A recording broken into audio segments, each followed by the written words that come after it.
Alright, we're going to be using the pen tool here in this tutorial, probably the most useful thing in Photoshop.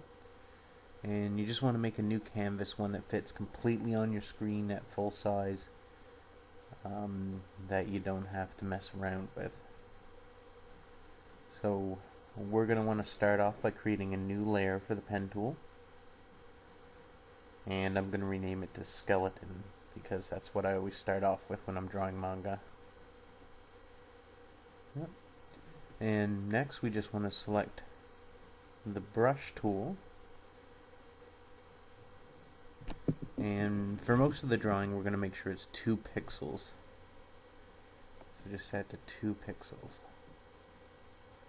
Alright, and just make sure you've got black ink in the foreground here, and click on the pen tool.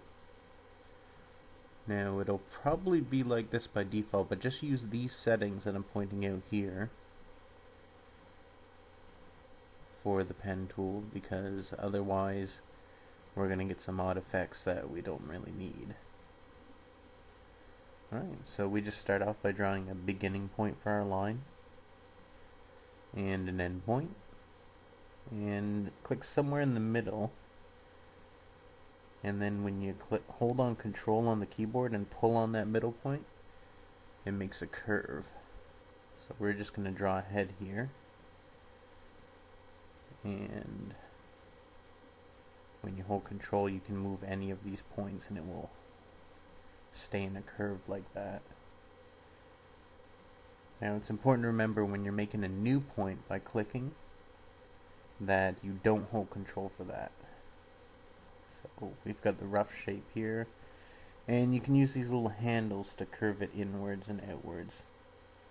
I don't use that too much, but we'll just do a little curve here for the head.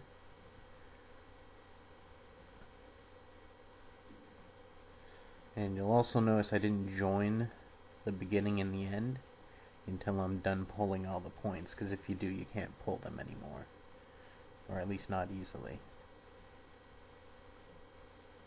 And when I'm done adjusting this, all I'm going to do is join those points, and they'll become a solid line.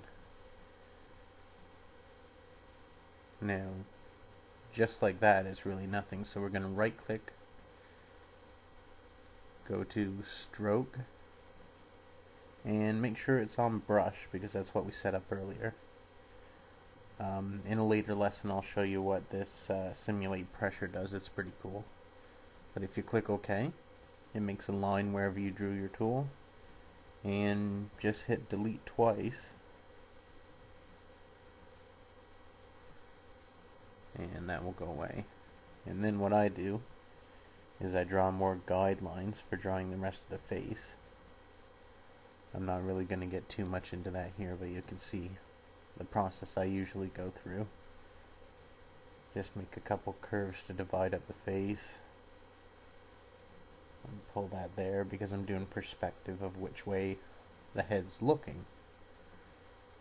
And we do stroke again, fill that in, hit delete to remove the lines, and I just mark the center of where I'm going to be putting an eye, and another eye right there.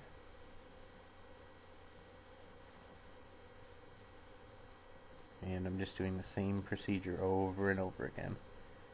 A little line to mark where the mouth will be, and same procedure again.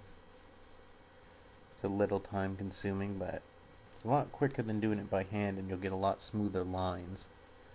So I'll just do a nose, and then I usually draw a line for sort of like the spine, just so I can figure out what way the body's going to be curved, and use those handles again to curve it in the other direction. Nope, wrong box. And just do the stroke again. Then I'm doing what I like to call the body bean, because really bodies, when you're first starting drawing them, are sort of shaped like a bean. Just like that. Don't worry too much about this now. Mainly we're just doing this for an exercise on how to use the pen tool, because it's pretty confusing at first. But basically, once we do that, do the final stroke, we've got the start of a pretty cool manga character. And there we go. That's all there is to it. Real easy tool, real useful.